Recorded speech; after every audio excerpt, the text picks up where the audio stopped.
the head of all messengers, and upon his family and all his companions, my dear friends and prominent guests.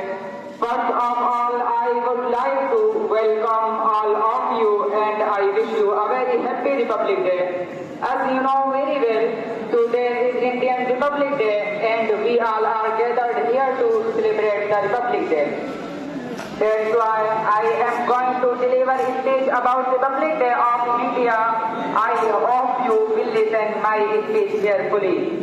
My dear dignitaries, India is a self-governing country since 1947. India got independence from British on the 15th August 1947, which we celebrate as Independence Day. However, the Constitution of India came into practice on 26th January 1950. Since then we celebrate Republic Day every year.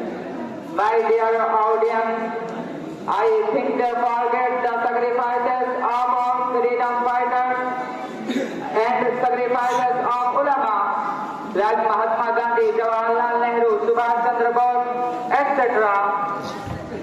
My dear dignitaries, India is a self-governing country since 1947, which we celebrate as Independence Day. My dear audience,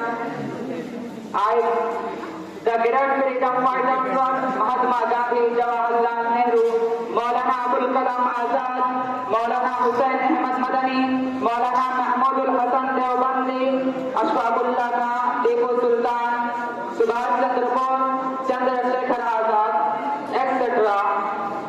My dear audience, now I am going to wind up my speech.